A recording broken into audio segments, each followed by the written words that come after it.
Guys, আমরা আজকে travel করব বাংলাদেশের সর্বনিম্ন মানের ট্রেনে এবং বাংলাদেশের সর্বোচ্চ মানের ট্রেনে। আর দেখার চেষ্টা করব যে কোন ট্রেনে কেমন সার্ভিস, এবং আমরা দেখার চেষ্টা করব এই ট্রেনগুলোতে ট্রাভেলের সময় আমরা কি কি সুবিধা পাই আর কি কি অসুবিধা ফেস করি। তো চলেন। লোকাল ট্রেনের টিকিট কাউন্টারটা জঘন্যতম পাবলিক টয়লেটের একদম পাশাপাশি। ছোট্ট একটা ট্রেনের রুম, লেহানা দেখলে বুঝতে পারতাম না যে এটা পাবলিক টয়লেটের টিকিট কাউন্টার নাকি লোকাল ট্রেনের। আর ওয়েট, আপনারা একটা এন্ট্রি মিস করতেছেন। আর উনি যে পাবলিক টয়লেট ইউজ করে টাকা দিচ্ছে এটা তার প্রমাণ। অনেকে আবার বিশ্বাস করবো না, বাঙালি তো মানুষ ভালো না। বাই দা ওয়ে, আমাদের টিকিটের দাম পড়ছে মাত্র 20 টাকা, আর এই টিকিট দিয়ে আমরা যাবো হইলো কমলাপুর। আর যেহেতু লোকাল ট্রেন, সময় তো লাগবেই। এই কোচি আমিটা ট্রেনের জন্য অপেক্ষা করতে করতে বুইড়া হয়ে গেলাম, কিন্তু পাশেও এমন করে কে। কতক্ষণ ওরা দুইজন আমার ঘড়ি নিয়ে গবেষণা করলো। ওরা হইলো এই জায়গার চাঁদাবাজ, তো আমার কাছে চাঁদা নিতেই ছিল। কিন্তু ওরা টের পায় জগতিক অবস্থা আমার খারাপ, যার ফলে ওরা আরো উল্টা 10 টাকা আমার চাঁদা দিয়া ওরা স্টেশন ত্যাগ করে। তারপরে চলে আসে আমাদের লোকাল ট্রেন। আর ট্রেন দেখে বোঝার উপায় ছিল না যে ট্রেনের ভিতর মানুষ চড়ছে নাকি মানুষের ভিতর ট্রেন। যেহেতু ট্রেনে উঠতে হইব, তো জীবনের রিস্ক নিয়ে 50-60 হাজার মানুষের লগে ঠেলাঠেলি করে আমি একটা টাইমে ট্রেনে উঠা যাই। আর সুবিধা বলতে লোকাল ট্রেনে ওঠার সাথে সাথে আমরা পাই এক গাদা মানুষ। যদিও আমি হ্যান্ডেল হুন্ডেল ধরে দাঁড়ানোর একটু সুযোগ পাইছিলাম, তবে বগলের গন্ধ আমার পিছু ছাড়ে নাই। এত মানুষের মাঝেও বাহুবলীর মতো এন্ট্রি নিল আমাদের টিটি সাহেব, আর চেক করা শুরু করলো সবার টিকিট। এক সময় টিটি নিজেও চিন্তায় পড়ে গেল যে এটা কই আইলাম আমি। আর লোকাল ট্রেনে ফ্যান তো আছে, কিন্তু এটা ঘুরলে বাতাসের থেকে বেশি গরমই লাগে। আর এইটারে প্যান ছাড়া ন্যাংটা রাখছে কেডা? তো এই ফ্যানের উপর বিশ্বাস না কইরা মানুষ বাতাসের জন্য হাত মারতেছিল, সরি হাত পাখা মারতেছিল। আর এই লোকাল ট্রেনের ভিতর এতই গরম যে গরমও যদি মনের ভুলে এই ট্রেনের ভিতর ঢুকে যায়, তাহলে গরম বলবো যে এত গরম কে। আর এই কাকা তো গরম সহ্য করতে না পাইরে ট্রেন থামার সাথে সাথে ট্রেন থেকে নাইমেই দাঁড়াইছে। এত ভিড়ের মধ্যে লোকাল ট্রেনের টয়লেটে যাওয়া মানে এক জীবন যুদ্ধ। তারপর এই জীবন যুদ্ধ করে এক বাবা তার সন্তানরা টয়লেটের ভিতরে ঢুকাই দিল। আর লোকাল ট্রেনের টয়লেটের ভিতরটা না দেখানোই ভালো, কারণ টয়লেটের ভিতরটা এই মহিলার মতো জঘন্য।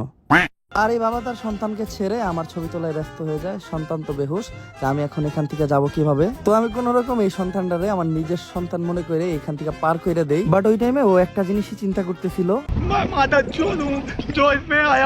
আমাদের ব্যাগ সহ মালপত্র রাখার জন্য ট্রেনে ছিল স্টিলের মাচাঙের ব্যবস্থা। তবে কার ব্যাগ কে কখন নিয়ে নাইমা যাইবো এইটার গ্যারান্টি দেওয়া সম্ভব না। এজন্য আমি রিস্ক না নিয়ে আমার ব্যাগ ঝুলাই দিছি ওর গলায়।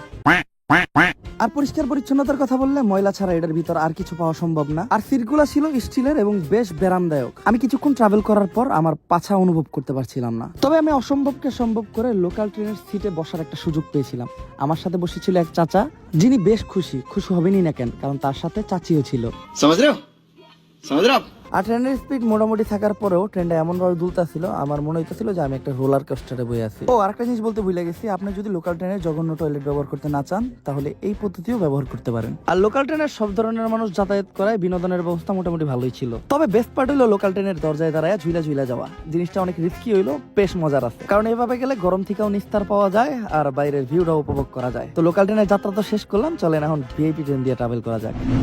বাংলাদেশের ভিআইপি ট্রেন মানেই অন্তনগর ট্রেন, কারণ ভিআইপি বলতে এগুলাই আছে। আর যেটা টিকিট কাউন্টার গুলা স্টেশনের ভিতরে ভালো একটা প্লেস অবস্থিত, বলতে পারেন ট্রেনের মতো এগুলা উন্নত আর ভিআইপি। তো আমি একটু মাতবরি করে টিকিট কাটতে চলে গেলাম, যদিও আমি টিকিট আগে অনলাইন থেকে কাটছি। আর টিকিটের দাম পড়ছে পার পার্সন 800 টাকা। আর যেই ট্রেন অলরেডি প্ল্যাটফর্মে ছিল, ট্রেনের বাইকটা ছিল বেশ পরিষ্কার পরিচ্ছন্ন। বাংলাদেশের সর্বোচ্চ ভিআইপি মানে তাপানুকুল স্লিপার, যেটাকে আমরা কেবিন বলি, যেটার ভিতর থাকে একটা ফ্যান যেটা মোটামুটি ভালোই বাতাস দেয়। শুধু ফ্যান না, এসিও আছে, যার জন্য কেবিনটা বেশ ঠান্ডা ছিল। আর সিট ছিল সোফার সিটগুলো বেশ আরামদায়ক, কিন্তু অনেক ময়লা। আর ঘুমানোর জন্য দেয় বালিশ, খেতা, ল্যাপ, যা যা লাগে আর কি। কিন্তু দুর্ভাগ্যবশত এই কেবিনে আমাদের কোনো সিট নাই, কারণ আমরা কেবিনের টিকিটই পাই নাই। তো আমরা চলে আসলাম আমাদের ডেকে, যেটা ছিল ট্রেনের সেকেন্ড ভিআইপি কেবিন, যেটাকে এসি ডেকও বলে। ট্রেনের পরিবেশ বেশ পরিষ্কার পরিচ্ছন্ন, কোনো ময়লা আবর্জনা ছিল না। সিটগুলোও ভালো, আমার কাছে কেবিনের সিটের থেকে তো বেশি পরিষ্কার পরিচ্ছন্ন মনে হয়েছে। সিট কমফোর্টেবল হওয়ার পাশাপাশি সিটের সামনেও বেশ জায়গা ছিল, তো পা মেলা আরামেই বসা গেছে। আর আমাদের ব্যাগ ট্যাগ রাখার জন্য ছিল স্টিলের থাক, যেটাতে ব্যাগ রাখাটাও সেফ মনে হয়েছে। আর ফ্যান ট্যান সব ঠিকঠাকই ছিল, কিন্তু এসি সার্ভিস এমন একটা ভালো লাগে নাই। আর লাইট অন অফ করার জন্য কিছু সুইচ আছে, যেটা টিপি করতে খারাপ লাগে না। আর সামনে খাবার টাবার রাখার লিগা পাইছিলাম একটা থাক,